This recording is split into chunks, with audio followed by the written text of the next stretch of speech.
Hello everybody, I'm Brian Edwards, Chief Communications Officer for AltaGas, and today I'm here with Blue Jenkins, our President of Washington Gas and Executive Vice President of our Utilities, because he's celebrating his 1-year anniversary with the company. And so I thought I would ask the questions this time, which, Blue, how does that make you feel? Because normally you're the ones asking the questions. Yeah, I don't love it, Brian. I prefer to make someone else squirm, so I don't love it. All right, well, let's see how you do. So, in your opening days, you talked about 4 focus areas: operational excellence, improving our customer experience, earning our return, and investing in our people. As you look back on this year, tell us, how you think we've been doing. Really well. I've been really pleased with how the business has responded. Despite all the challenges, and I'm sure we'll talk about this, despite the challenges with COVID and the adaptations we've had to make, we've delivered on almost all of those. So I'm really pleased. Well, tell us a little bit about sort of your biggest impression this year. What have you seen in terms of as you get out and talk to our folks across the enterprise? Yeah, Brian, my biggest impression is how great our people are. I've been really, really impressed across our utilities business.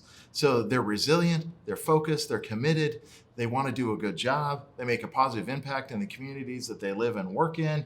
You couldn't ask for anything better, to be our brand ambassadors, if you will. So when I think about develop our talent, I'm really happy with the caliber of the people we've got. I'm also really happy with the caliber of people that we've added this year. We've really deepened our bench strength in certain areas. So many of them our employee base has seen through different, mediums, some of them on new recordings like this.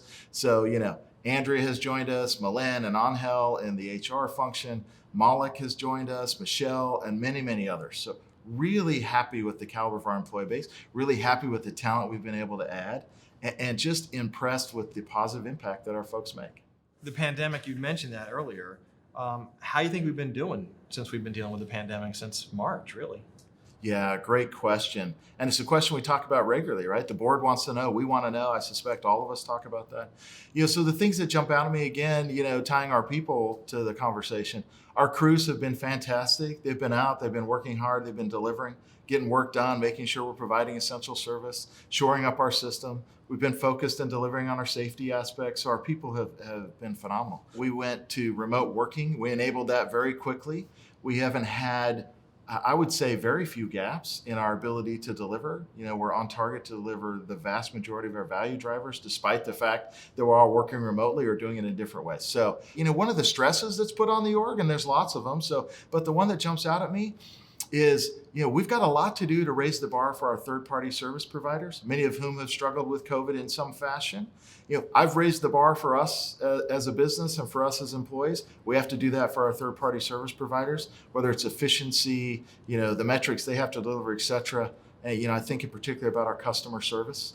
That's been significantly impacted in a negative way this year.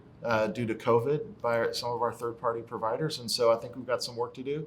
So I think about the things we've done really well, and then I think about the challenges it's created. It really is remarkable if you think about how much innovation has occurred in the year because of the pandemic, right?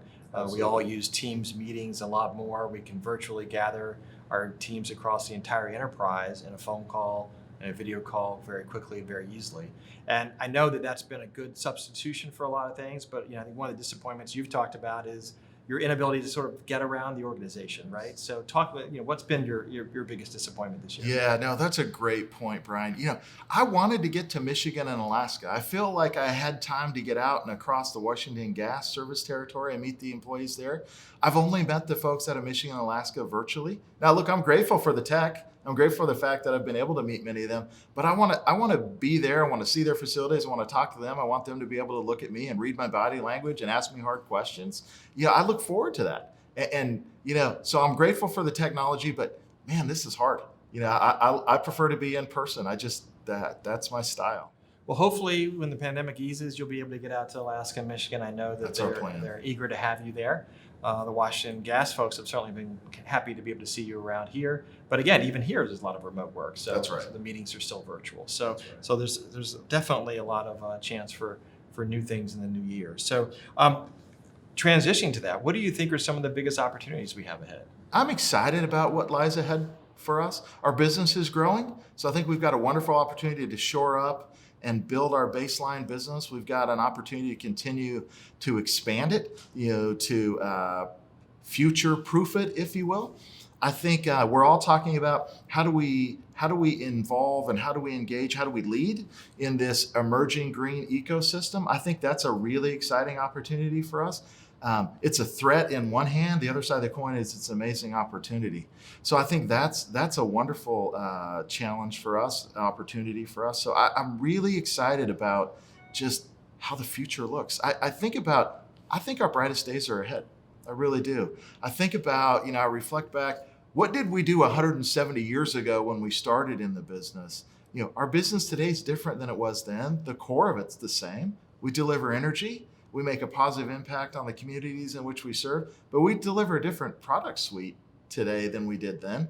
I expect as we view forward, kind of cast ourselves into the future, we'll continue to make a positive impact, deliver energy, make a difference in the communities in which we operate. But that product suite might be different in the future. That's exciting. Yeah, it is exciting. And so you've got a great team in place. You've got a clear plan or direction of where you want to go.